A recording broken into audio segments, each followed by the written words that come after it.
ಧರ್ಮ ನಿಧಾನವಾಗಿ ಕುಸಿಯುತ್ತಿದೆ. ಅಧರ್ಮವೇ ರಾಜ್ಯ ಮಾಡುತ್ತಿದೆ. ಸತ್ಯ ದುರ್ಬಲವಾಗಿದೆ. ಮಾನವತೆ ಮೌನವಾಗಿದೆ. ಇವೆಲ್ಲವೂ ಕಲಿಯುಗದ ಲಕ್ಷಣಗಳ. ಭಾಗವತ ಪುರಾಣ ಹೇಳುತ್ತದೆ, ಕಲಿಯುಗದ ಅಂತ್ಯದಲ್ಲಿ ಒಬ್ಬನು ಬರಲಿದ್ದಾನೆ. ಶ್ವೇತ ಅಶ್ವದ ಮೇಲೆ ಜ್ವಲಂತ ಕತ್ತಿಯೊಂದಿಗೆ. ಅವನೇ ಕಲ್ಕಿ. ಆದರೆ ಪ್ರಶ್ನೆ ಏನು ಗೊತ್ತಾ? ಅವನ ಆಗಮನ ಇನ್ನೂ ಸಾವಿರಾರು ವರ್ಷಗಳ ದೂರದಲ್ಲಿ ಇದೆಯೇ?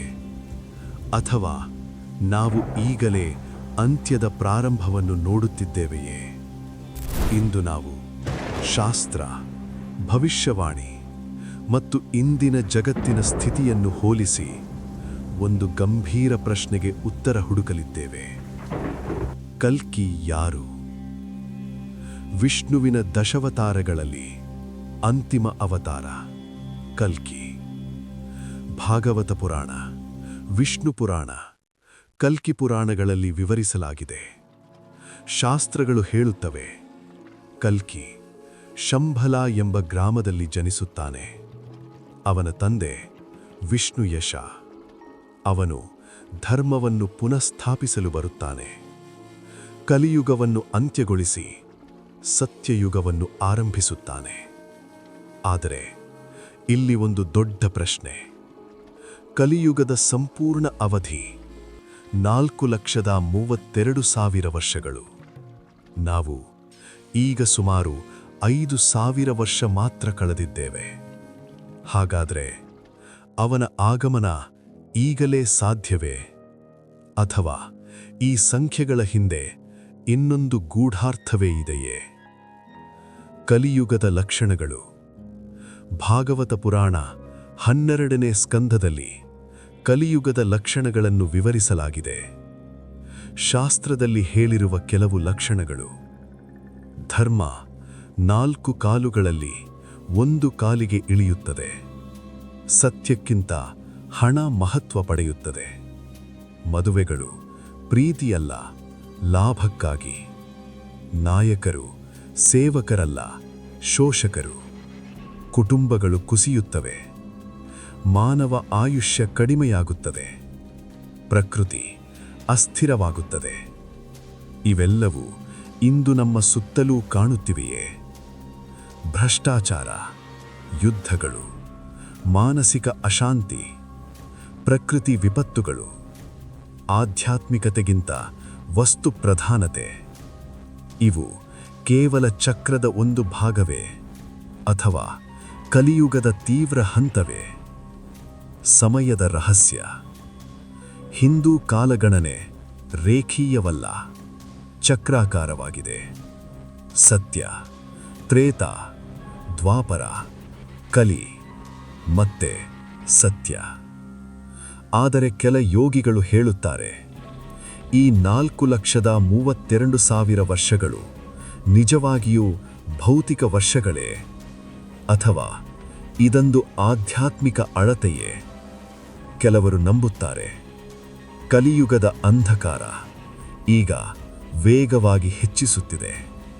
ತಂತ್ರಜ್ಞಾನ ಸಂಪರ್ಕ ಹೆಚ್ಚಿಸಿದೆ, ಆದರೆ ಮನಸ್ಸುಗಳನ್ನು ಬೇರ್ಪಡಿಸಿದೆ. ಜ್ಞಾನ ಸುಲಭವಾಗಿದೆ, ಆದರೆ ಜ್ಞಾನೋದಯ ಕಡಿಮೆಯಾಗಿದೆ. ಇದು ಕುಸಿತದ ತ್ವರಿತ ಹಂತವೇ? ಶಂಭಲದ ಅರ್ಥ. ಶಂಭಲ ಒಂದು ಗ್ರಾಮವೇ? ಅಥವಾ ಒಂದು ಸ್ಥಿತಿಯೇ? ಕೆಲ ಆಧ್ಯಾತ್ಮಿಕ ಗುರುಗಳು ಹೇಳುತ್ತಾರೆ, ಶಂಭಲ ಎಂದರೆ ಶುದ್ಧ ಮನಸ್ಸು. ಅಂದರೆ ಕಲ್ಕಿ ಹೊರಗೆ ಹುಟ್ಟುವುದಿಲ್ಲ, ಅವನು ಒಳಗೆ ಹುಟ್ಟುತ್ತಾನೆ. ಪ್ರತಿ ಮಾನವನಲ್ಲೂ ಒಂದು ಕಲ್ಕಿ ಶಕ್ತಿ ಇದೆ. ಅಧರ್ಮವನ್ನು ಕತ್ತರಿಸುವ ಅಂತರಂಗದ ಕತ್ತಿ. ಹಾಗಾದರೆ ಕಲ್ಕಿಯ ಆಗಮನ ಒಂದು ವ್ಯಕ್ತಿಯ ರೂಪದಲ್ಲೇ? ಅಥವಾ ಸಮೂಹ ಚೇತನದ ಜಾಗೃತಿಯ ರೂಪದಲ್ಲೇ? ಇಂದಿನ ಜಗತ್ತು ವರ್ಸಸ್ ಭವಿಷ್ಯವಾಣಿ. ಇಂದು ಜಗತ್ತಿನಲ್ಲಿ ಜಾಗತಿಕ ಅಸ್ಥಿರತೆ, ಆರ್ಥಿಕ ಕುಸಿತ, ನೈತಿಕ ಮೌಲ್ಯಗಳ ಕುಸಿತ, ಎಐ ಮತ್ತು ತಂತ್ರಜ್ಞಾನ ಪ್ರಭಾವ, ಮಾನವ ಗುರುತಿನ ಗೊಂದಲ ಇವೆಲ್ಲವೂ ಶಾಸ್ತ್ರದಲ್ಲಿ ಹೇಳಿರುವ ಧರ್ಮಕ್ಷಯ ಸೂಚನೆಗಳಂತೆ ಕಾಣುತ್ತಿವೆಯೇ? ಅಥವಾ ಪ್ರತಿಯೊಂದು ಯುಗದಲ್ಲೂ ಜನರು ಇದೇ ರೀತಿಯ ಭಯವನ್ನು ಅನುಭವಿಸಿದ್ದಾರಾ?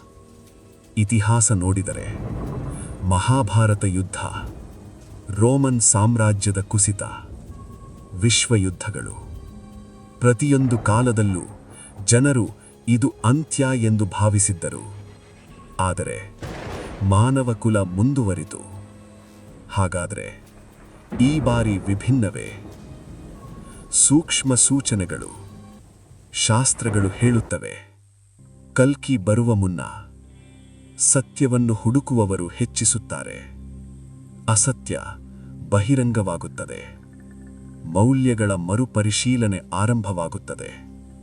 ಇಂದು ಯೋಗ, ಧ್ಯಾನ, ವೇದ ಜ್ಞಾನಕ್ಕೆ ಆಸಕ್ತಿ ಹೆಚ್ಚಾಗಿದೆ. ಜನರು ವ್ಯವಸ್ಥೆಗಳನ್ನು ಪ್ರಶ್ನಿಸುತ್ತಿದ್ದಾರೆ. ಜಾಗೃತಿಯ ಚಳುವಳಿಗಳು ಬೆಳೆಯುತ್ತಿವೆ. ಇದು ಕುಸಿತದ ಅಂತ್ಯ ಹಂತವೇ ಅಥವಾ ಪುನರುತ್ಥಾನದ ಆರಂಭವೇ?